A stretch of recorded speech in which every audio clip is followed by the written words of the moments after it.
салом алейкум хонандагони азиз, имрӯз мо ҳамроҳи шумо алгебраи синфи нуҳумро меомӯзем ки боби якуми он ба функсияи квадратӣ ва параграфи якум бошад, ба функсия ва хосиятҳои онҳо бахшида мешавад. Дарси якуми мавзӯи имрӯзии мо бошад ба функсия, соҳаи муайянӣ ва соҳаи қиматҳои функсия бахшида мешавад. Барои мустаҳкам кардани ин мавзӯъ биёед якчанд таърифҳои зарурӣ ва хосиятҳои онҳоро дида бароем. Функсия чист? Функсия яке аз мафҳумҳои муҳимтарини математика мебошад. Ба хотир меорем, чунин вобастагии тағйирёбандаи y аз тағйирёбандаи x ки дар он ба ҳар як қимати тағйирёбандаи x қимати ягонаи тағйирёбандаи y мувофиқ ояд, он гоҳ ин вобастагиро функсия меноманд. Дар ҳолати умумӣ функсияро бо воситаи чунин рамз ишора менамоянд. Y баробар f аз x ки дар ин ҷо x роли тағйирёбандаи новобастаро мебозад ва y бошад роли тағйирёбандаи y-ро мебозад. Дар ин ҷо f бошад рамзи ишории функсия ба ҳисоб меравад. Яъне ки агар ба ҳар як қимати x қимати y мувофиқ гузошта шавад, пас ин вобастагиро функсия меноманд. Таърифи дигари функсия: тағйирёбандаи x тағйирёбандаи новобаста ё аргумент номида мешавад, тағйирёбандаи y тағйирёбандаи вобаста номида мешавад. Инчунин мегӯянд ки тағйирёбандаи y функсияи тағйирёбандаи x мебошад. Қиматҳои тағйирёбандаи вобастаро қиматҳои функсия меноманд. Анакнун таърифи соҳаи муайянӣ ва соҳаи қиматҳои функсияро медиҳем. Ҳамаи қиматҳои тағйирёбандаи новобаста соҳаи муайянии функсияро ташкил медиҳад. Одатан соҳаи муайяниро бо ҳарфи d ишора менамоянд. ҳамаи қиматҳое ки тағйирёбандии вобаста қабул мекунад, соҳаи қиматҳои функсияро ташкил медиҳад. Онро бо ҳарфи лотинии е ишора мекунанд. Агар функсия ба намуди формула дода шуда бошад ва соҳаи муайянӣ дода нашуда бошад, он гоҳ соҳаи муайянии функсия аз ҳама қиматҳои аргумент ки дар онҳо формула соҳиби маъно мебошад иборат аст. Графики функсия гуфта чиро меноманд? Маҷмӯаи ҳамаи қиматҳои ҳамвории координатӣ ки абсиссияшон ба қиматҳои аргумент ва ординатҳояшон ба қиматҳои y мувофиқи функсия баробаранд, графики функсия номида мешавад. Гуфтое ки ҳозир мо ба ҳамроҳи шумо ҳар яки ин мафҳумҳоро дида баромадем, бо воситаи мисолҳои мушаххас мустаҳкам мекунем. Мисоли якум. Дар шарти мисоли якум чунин омадааст: функсия бо формулаи f аз x баробар минуси 3x квадрат ҷамъи 10 дода шудааст, қимати ҳолатҳои зерин ёфта шавад. f аз x функсия дода шудааст баробари минуси 3x квадрат ҷамъи 10. қимати ин функсияро ҳангоми a f аз минуси 1 будан бояд ҳисоб кард, b f аз 0 v бошад f аз 1 тақсими 3. барои ҳисоб кардани қимати ададии ин функсия ба ҷои аргументи x, яъне ки ба ҷои аргументи x қимати минуси 1-ро мегузорем. Пас менависем a f аз минуси 1 ин баробар аст ба ҷои тағйирёбандаи x қимати минуси 1-ро гузошта ҳисоб менамоем. минуси 1 дар дараҷаи 2 ҷамъи 10. ин баробар аст ба минуси 3 зарби минуси 1-ро ба дараҷаи 2 бардорем 1 ҳосил мешавад, ҷамъи 10. ин баробар аст ба қимати минуси 3-ро ба 1 зарб занем минуси 3 ҷамъи 10 ҳосил мешавад. минуси 3-ро ба 10 ҷамъ кунем адади 7 ҳосил мешавад ки ҷавоби а ба ҳисоб меравад. Анакун биёед b-ро ҳисоб мекунем.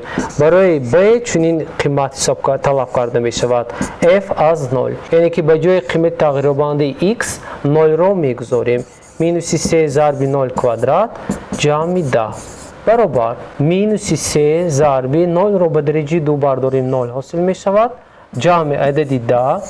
минуси 3-ро ба 0 зарб кунем адади 0 ҳосил мешавад, 0-ро ба 10 ҷамъ кунем 10 ҳосил мешавад ки ин ҷавоби мисоли b ба ҳисоб меравад. Анакун v-ро ҳамроҳи шумо дида мебароем ки талаб карда мешавад ки қимати функсия дар нуқтаи x баробари 1 тақсими 3 будан ҳисоб карда шавад. f аз 1 тақсими 3 ин баробар аст ба minus 3 ضربی 1 تقسیم 3 در درجه 2 جمع عددی ده. این برابر است به minus 3 رو به تغییر میگذاریم. minus 3 ضربی 1 تقسیم 3 رو به درجه 2 برداریم 1 تقسیم 9 حاصل می شود جمع عددی ده. برابر حساب میکنیم 1 و 9 رو اختصار میکنیم و در نتیجه عددی minus 1 تقسیم 3 حاصل می شود جمع عددی ده. اکنون از عددی ده 1 تقسیم 3 رو طرح میکنیم و ما 3 همچون مخرج عمومی بوده 10 رو با 3 ضرب زده از آن 1 رو ترک نماییم عددی 29 حاصل می شود. هنگام 29 رو به عددی 3 تقسیم کردن به ما عددی 9 بتون حاصل می شود و در بقیه به ما عددی 2 پیدا می شود. یعنی 9 رو به 3 ضرب زنیم 27 و به 2 رو هنگام 2 رو جمع کنیم عددی 29 حاصل می شود که این نتیجه مثالی یکم به حساب می رود. اکنون مثال دوم را دیده می برایم. در شرط مثال دوم چنین آمده است. طلب کرده می شود که از فرموله f از x برابری 0.5x minus 4 که آن داده شده است قیمت x را یافته شود اگر f از x موافقاً به minus 5 به 0 و به 2.5 برابر باشد. شروع میکنیم به حل این مثال. برای حل کردن این مثال دینه که به ما طلب کرده شده است که اگر فونکسیا به نمودی 0.5x minus 4 داده شده باشد قیمت فونکسیا یعنی که f از x موافقاً یا اینکه f از x یا اینکه y را اشاره میکنیم به minus 5 به 0 2.5 برابر باشد پس قیمت تغییرابنده x ناوابسته را در هر یکی این قیمت ها در علایدگی میابیم. یکم شروع میکنیم به حل این مثال. بگذار f از x برابری minus 5 باشد. به جای f از x minus 5 را گذاشته قیمت آن را میابیم. 0.5x minus 4 برابری minus 5. از اینجا 0.5x برابری minus 5 جمع 4 یا اینکه 0.5x برابری minus 5 جمع 4 minus 1 بوده.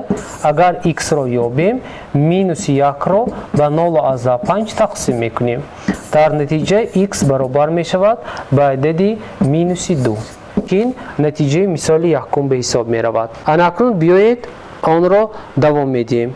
نتیجه دوم را دیده می برایم. در شرط دوم گفته می شود اگر f از x برابری 0 باشد پس قیمت ارگومنت آن یافته شود. شروع میکنیم به حل این مثال. 0.5x minus 4 برابری 0. از اینجا 0.5x برابر minus 4 را به طرف راست میگذارانیم 4 حاصل می شود. از اینجا اگر x را ما یابیم 4 را به 0.5 تقسیم میکنیم x برابر اگر 4 را به 0.5 تقسیم کنیم عددی 8 حاصل می شود که این نتیجه دوم به حساب می رود. اکنون در شرط سوم باشد f از x برابر است به عدد 2.5 و قیمت ارگومنت آن را حساب میکنیم. یعنی که به جای فونکسیا f از x 2.5 رو میگذاریم چنین حاصل میکنیم 0.5x minus 4 برابری 2.5. از اینجا معادله را حاصل کردیم که این معادله خطی است. minus 4 رو به طرفی راست میگذاریم علامت برعکسش عوض می شود 2.5 جمع 4 یا اینکه 0.5x این برابری 6.5. هنگام x را یافتن 6.5 را به عدد 0.5 تقسیم میکنیم در نتیجه x برابر می شود به عدد 13 که این مثال دوم به حساب می رود. مثال سوم را دیده می برایم. در شرط مثال سوم چنین آمده است. ساحه معینه هر یک فونکسیای زیرین یافته شود. در مثال A فونکسی زیرین به نمودی y برابر 4x minus 8 داده شده است. ساحه معینه فونکسی خیلی که در بالا ذکر کرده بودیم آن قیمت‌هایی که تغییرابنده x قبول می‌نماید ساحه معاینی فونکسیون رو تشکیل می‌دهد. یعنی که ساحه معاینی رو با حرف d اشاره می‌کنیم و آن رو می‌یابیم. از بس که فونکسی داده شده به نمودی 4x - 8 فونکسی بوتون داده شده است، پس ساحه معاینی این فونکسی تمام مجموع عددهای حقیقی از -1 تا از -b آخر تا +b آخر را تشکیل می‌دهد. پس ما گفته می‌توانیم که ساحه این معاینی تمام مجموع عددهای حقیقی است. پس می‌نویسیم d از y اشاره می‌نماییم، دو نقطه x تعلق دارد به همه عددهای r که آن را شرح میدیم. در اینجا x تعلق دارد به r، معنای آن را دارد که از -b آخر تا +b آخر این فونکسیون آرگومنت آن قبول کرده میتواند. بیایید b را دیده میبریم.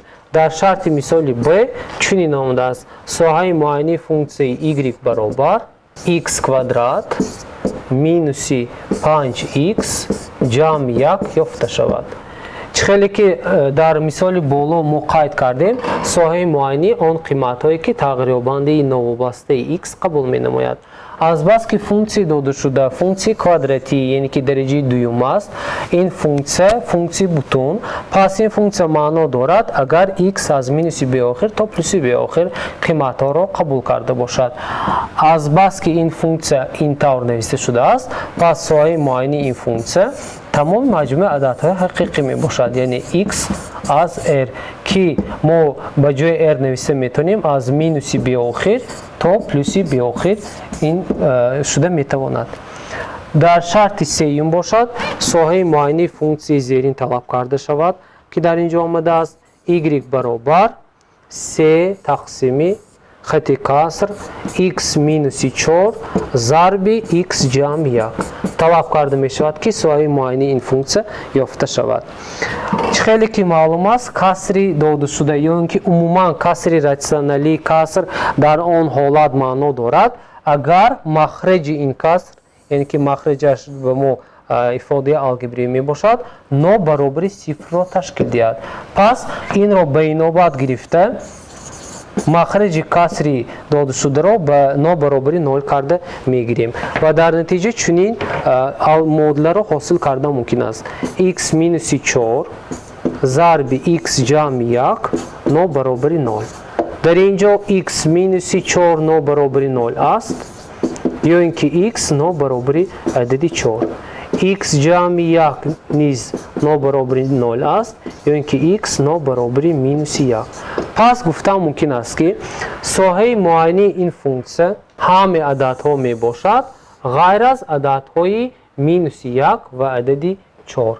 پس این را قید میکنیم و چنین می نویسیم: так ساحه معاینی فونکسیون یعنی d از y گفتم ممکن است همه عددهای حقیقی غیر از عدد -1 و غیر از عدد 4. در بعضی موردها جواب این مثال را به نمود دیگر نوشته ممکن است. آن را نیز می نویسیم که کسانی که نوشتجات معقول باشد همون را استفاده می برد. از -b آخر تا -1، از -1 تا عدد 4 و از عدد 4 تا +b آخر می باشد که این ساحه معاینی فونکسیون به شمار می رود. مثال دیگر را می بینیم. فونکسی زیرین داده شده است: y برابر ریشه کوادراتی از x - 2 طلب کرده می شود که برای فونکسی داده شده ساحه معاینی فونکسیون یافته شود. برای یافتن ساحه معاینی فونکسیون خیلی که معلوم است ما باید آن قیمت ها را پیدا کنیم که در آن آرگومنت معنای خود را داشته باشد یا اینکه آرگومنت فونکسیون آن قیمت ها را تعلق داشته باشد. پس ما میدونیم که ریشه کوادراتی از x یا اینکه ریشه کوادراتی عموما از فونکسیون در آن حالت معنا دارد اگر تحت ifade آن یا تحت ریشه عددی مثبت را تشکیل دهد. این را به نوبت گرفته نابرابری خطی را پیدا کردیم. از اینجا -2 را به طرف راست میگذرانیم. پس x کلان یا برابری 2 می باشد.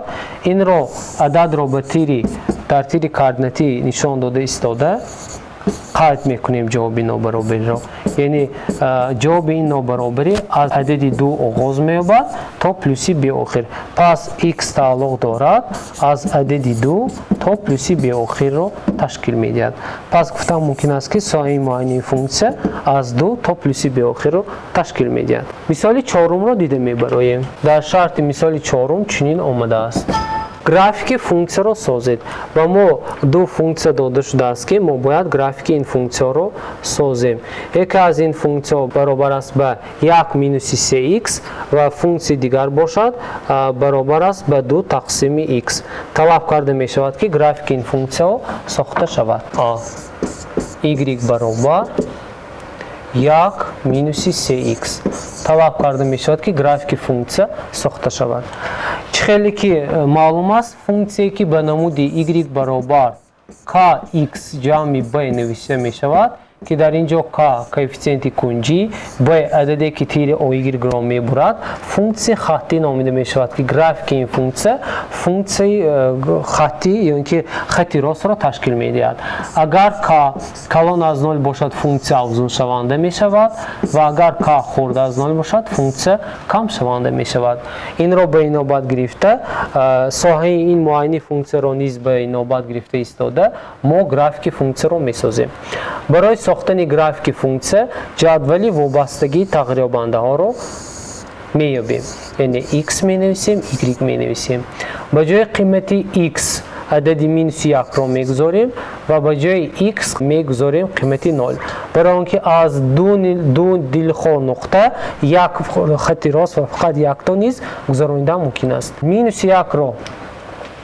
مینوس 1 را با جای تغییرابند x میگذاریم و قیمت عددی آن را حساب میکنیم.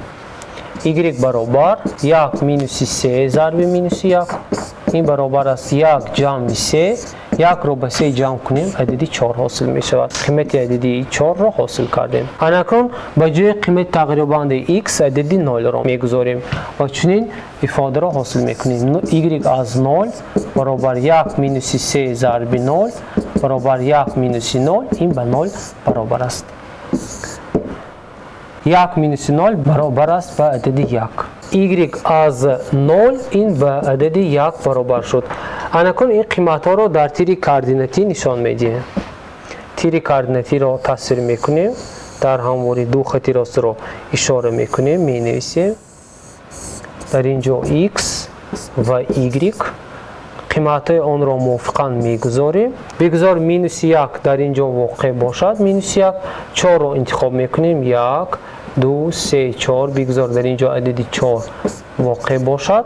0 هنگام 0 بودن 1 به وجود می آید و این دو نقطه را دانسته ایستاده پیوست میکنیم و در نتیجه گرافیک فونکسیون حاصل می شود که این فونکسیون y برابر 1 مینوس 3x می باشد.